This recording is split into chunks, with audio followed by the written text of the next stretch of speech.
within weeks of the pandemic, the Chinese people were able to sequence the entire virus and published it on the web.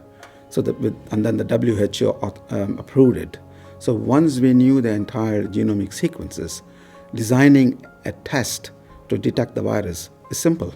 When you design a test, you need to make sure that it's sensitive, it's specific, you don't miss any positives, you don't give out any false negatives. So that was the biggest challenge, to get as close as possible to give a true positive and not give a false negative result. Fortunately, we had an advanced technology already in our lab, which we're using for a stool PCR. We introduced on 2nd of December 2019. We realized that piece of technology can be used to do the COVID PCR testing. So all we needed was to do a validation exercise. So within a couple of weeks, I would say, we were able to roll out with the test, and we launched it on the 16th of March 2020, which is very, very early in the pandemic. We had to make sure that we were ready to receive any patients that were coming into the organisation, that we had the correct pathways, that we had the correct measures in place, and whether that was to do with the personal protective equipment that the staff had to wear and that they knew how to wear it, but also the built-up environment. How did they access the hospital? How did we keep them safe and the other patients within the organisation safe as well? If you delay in giving a result, then you will struggle to cohort positive and the negative patients. And then it creates a bottleneck at the front door. So when patients coming in with respiratory symptoms, so it creates a bottleneck. But if you give a quick testing, so the negative, you can take them to a COVID negative area. If you know positive, they can then be taken to the COVID positive area and treated appropriately. With the infection prevention team, we went out, we were working within the clinical setting, making sure those staff at the front line were aware of what their personal protective equipment was, that they'd been appropriately tested so that that piece of equipment fitted them correctly. So we knew that they were safe going into infectious areas. We also worked with the COVID logistics team. This is the team who have been responsible for ensuring that the organisation has all the equipment that we need, such as our gloves, aprons, masks. They've worked tirelessly throughout all of this. I'm proud of the team that I had. I'm proud of the excellent teamwork that we were able to come out. I'm also proud of the support we got from the trust. Right from the beginning, right from the early stages, they were so supportive. Oh, extremely proud, but not just of the team that I work in, but with all the people that we've actually had the joy and the stresses with over the last few months. We are a small team, but we have worked with a number of people throughout the last few months, and we would not have achieved what we had without the help of all these other people.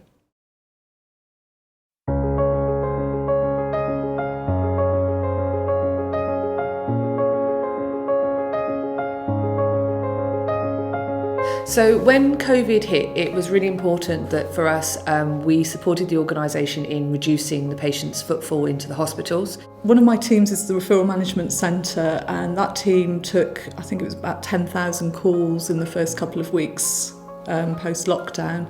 So it was an incredible commitment from that team. So for us, it was looking at a couple of things. Helping or digitalising the staff, so enabling the staff to be able to work from home or more remotely, providing them with things like laptops and access to their folders and files. We also looked at virtual outpatients, so we know that we've got patients that would normally come into hospital to have an appointment with a consultant. So what we needed to do is, in order to help maintain patient safety and to ensure they still received care, we needed to find a way of being able to continue to do that, but through virtual means. When we were looking to set up the community phlebotomy, we didn't have the resource initially that we needed. So some nursery nurses were redeployed, if you like, to help. So they took up the challenge. It wasn't something they would normally do, take bloods. So they agreed to receive some intensive training. They then worked together to provide that service to the patients in the community. We decided that because we had some really innovative work going on in our labs that we could set up a swabbing service and a staff testing service as well. We in the end managed to do same-day swabbing, so a member of staff could ring up in the morning, they would get their slot in the drive-through in the afternoon and get their results by the next day.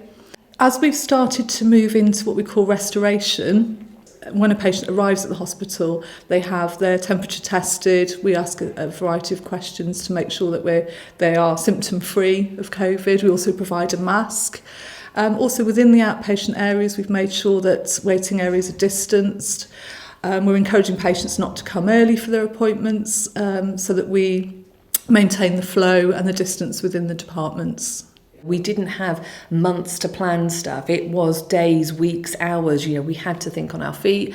But again, I think it just shows the resilience and the commitment that people have to either, their jobs or to just making sure that, we did what we could for the patients of Hereford. I'm incredibly proud of everybody that's been involved in the areas that I've worked in, the dedication and the amount of time that people have put in, actually pushing through new ideas really, really rapidly and not being afraid to actually try something different. People stood up, they embraced change, they worked in a way that was not normal to them, they came out of their comfort zone, so you've got people not doing their normal jobs, and actually I suppose it sounds a bit of a cliche, came together as a family. We all just kind of rolled up our sleeves, dug in and did what was needed.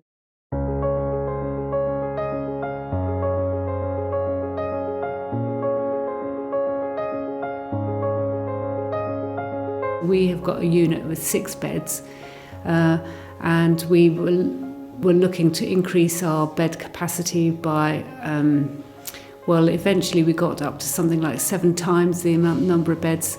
Each ITU bed or each ICU patient requires nursing and medical staff and all the ancillary staff and support staff that go with that, like physios and dietitians and pharmacy and each bed has to be equipped with ventilators and pumps and monitors, and so all that we had to find. We had a lot of staff come from day case, and that's a completely different way of nursing patients, so the stress levels for them must have been enormous. And also, underlying that, they were faced with their own concerns regarding COVID. Am I going to take it home to my relatives? Do I have people at home that are vulnerable? We didn't get overwhelmed. At times it was tricky, because people were scared. All the training that they have and the experience that they have, the things that we were doing wasn't necessarily making these patients better. And that it was the disease process that just carried them through to one end or another. One thing that I know that all the senior members of staff really struggled with was the relatives, not allowing relatives in, and we all struggled with that. All of us, yeah. So, which is why we put into place the video conferencing, the telephone calls that they could make, not necessarily being able to talk to the patient because they're ventilated, but that they could actually feel that they'd said things that they needed to say.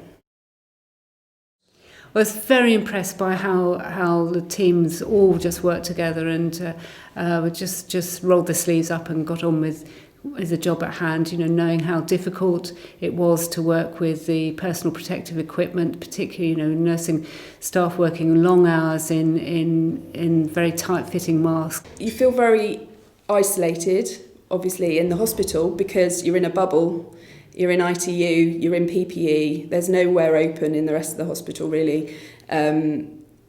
Less people milling about, you can't just go and have a chat with someone as you would normally. So to know that people were supporting us outside was really helpful, I think.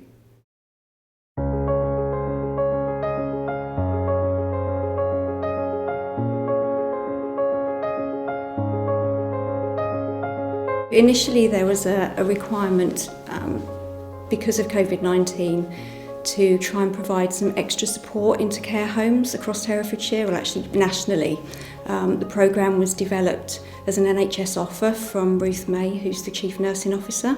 We would support with regards to, look to how they were managing with personal protective equipment, infection prevention issues. We'd look at, how they were managing with the welfare of their patients, of their residents.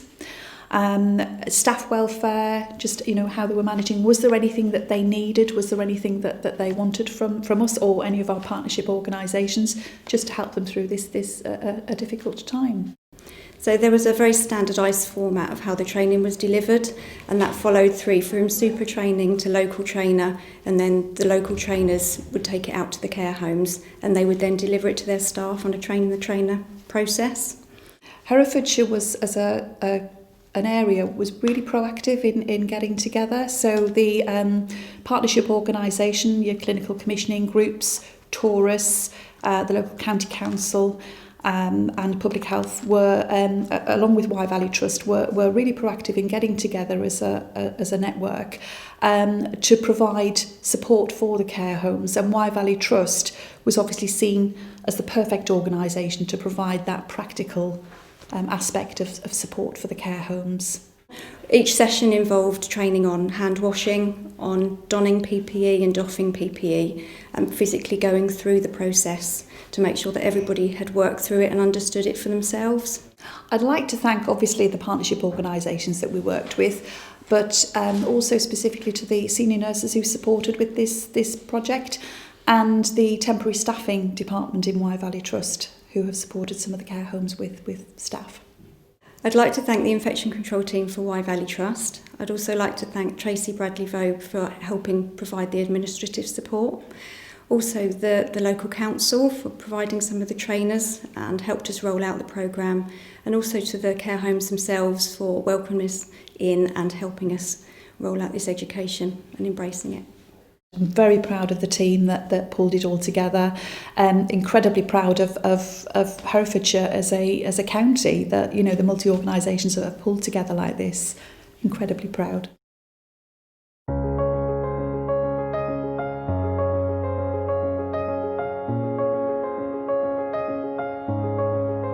When we started seeing the peak coming up to us, it was known already that early intubation and putting people on a ventilator was maybe not the best way to go, first way. So we then realised that keeping people off ventilators was very important. And one way in which you can do that is by providing continuous positive pressure via a mask. So you don't put a tube down people's throat, you just put a mask on their face.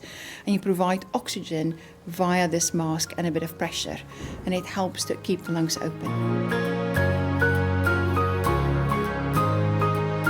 So what we realised that our usual supply chains for using CPAP and equipment we couldn't use. And we then realised that we've got in the community CPAP, and we could use that to transfer a domiciliary, a home-based service into an acute service in the hospital. We had to modify a lot of the mask and all the tubing and things between the patient and the machine to make it work for the hospital setting. After that, we had to test it. And it meant that we started testing it on ourselves. So we put each other on the machines with these circuits and the tests until we were satisfied that it delivered the right amount of oxygen and that the pressure was maintained in the circuits for the entire time. We used this equipment then to treat 1 in 5 of the patients admitted to Hereford County Hospital with coronavirus. Setting up an early supported discharge scheme was very important because for our respiratory patients, we wanted to get 2 groups of people out of hospital in a best supported manner. So one was the COVID infected group, because obviously we didn't want them to be in hospital unless they really had to, because they'd be a risk to staff and also to other vulnerable patient groups. And then obviously the other group we wanted to get home as quick as possible was our usual respiratory, very vulnerable, shielded type patient. While our junior doctors normally take part in the general medical rota, we established a ward respiratory or lung disease rota, and they were very, very good again in providing a 7-day cover rota. And these junior doctors would often have to stay in hospital accommodation if it was concerned that one of their flatmates or housemates had any sort of illness. So they became a very tight-knit group of junior doctors. It was an honour to work with them. They became very IT savvy and made me very IT savvy very quickly. And so communication between myself as a senior doctor up to management and down to our juniors became very slick and very fast. You can see it pulling it against the wall. A negative pressure room is designed to extract the air out of a room, thereby decreasing the burden of infective particles in that room. For example, TB patients for respiratory disease would be our usual group where we want to apply negative pressure. So by providing more negative pressure rooms, we'd provide a safer environment for our staff to work in. To demonstrate the suction, by placing a piece of paper, you could see it's been stuck against the door jamb. And once the principle was proven, everybody was happy, was doing what it was doing. They went on, and I think it did 2 rooms a day afterwards, and very rapidly went through the whole ward and rolled it out to the other wards. It was a team effort, and I can't go without saying thank you to my colleagues and the respiratory physiology team, who were excellent. We had fabulous junior doctors and nursing staff, and all the patients we've treated. And I think we can't talk about this without saying a special word to all those families who lost somebody over the last couple of months through COVID-19. It was a very dark time when I remember sitting in the garden, my wife was talking about, did I have to do this? What was our response going to be? Because we're both frontline workers. I remember on a Friday night doing our will on the internet with a solicitor, and some sort of pretty dark times. But on the other times, it was extremely stimulating, invigorating. You could argue I spent 25 years of my professional life preparing for this once-in-a-career opportunity, and it may well define me as my career point.